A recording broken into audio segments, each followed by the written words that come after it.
नमस्कार की एक रिपोर्ट को समझने की कोशिश करेंगे जो उत्तर प्रदेश सरकार के एक बहुत बड़े अभियान के बारे में है।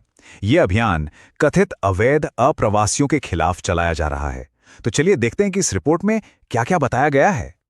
हम इस पूरी रिपोर्ट को 5 हिस्सों में देखेंगे।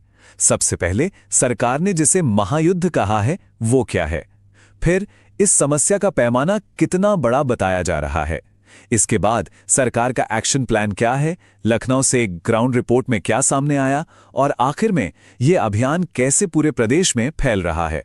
की रिपोर्ट की शुरुआत ही एक बहुत दमदार लाइन से होती है। वो कहते हैं, घुसपैठियों के लिए कयामत का दिन।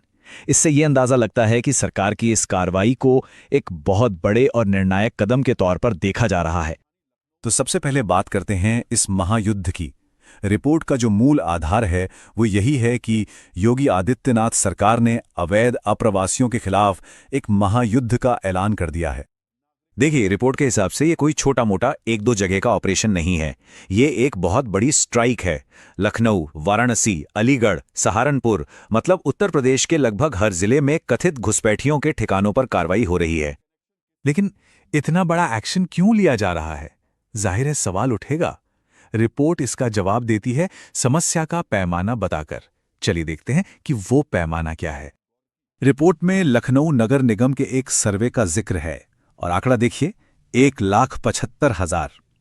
दावा यह है कि अकेले लखनऊ शहर में ही करीब इतने कथित बांग्लादेशी और रोहिंग्या अवैध तरीके से रह रहे हैं।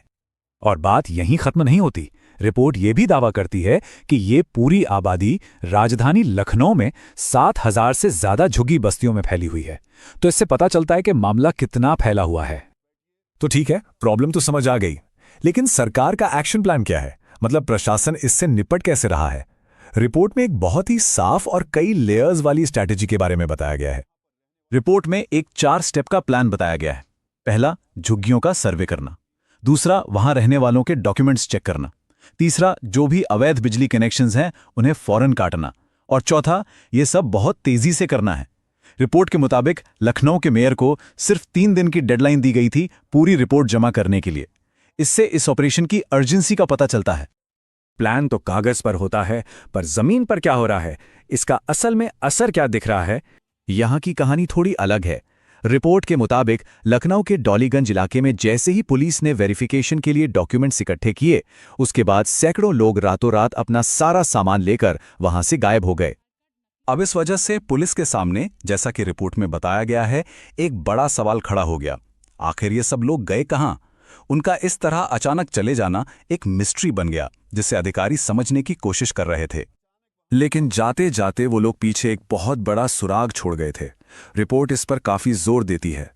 जो लोग भागे उनमें से कई लोगों के जो आधार कार्ड मिले वो असम राज्य में बने हुए थे। ये एक ऐसा पैटर्न है जो इस रिपोर्ट में बार बार सामने आता है। एक और चीज मिलती है, जब वो बस्ती के मलबे के बीच से गुजर रहे थे तो उन्हें एक मिनी मदरसा मिला। रिपोर्ट के अनुसार इस जगह का इस्तेमाल बच्चों को इस्लाम की तालीम देने के लिए किया जाता था। जब टीम ने अंदर जाकर देखा तो रिपोर्ट के मुताबिक उन्हें वहां धार्मिक किताबें, लिखने वाली लकड़ी की तख्तियां और बच्चों की अटेंडेंस शीट भी मिली।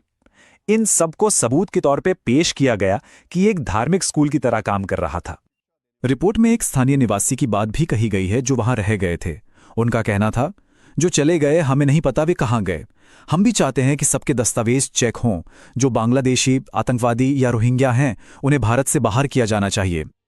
अब चलिए लखनऊ से बाहर निकलते हैं, क्योंकि रिपोर्ट कहती है कि ये सिर्फ एक शहर की कहानी नहीं है, बल्कि ये अभियान पूरे उत्तर प्रदेश में चलाया जा रहा है।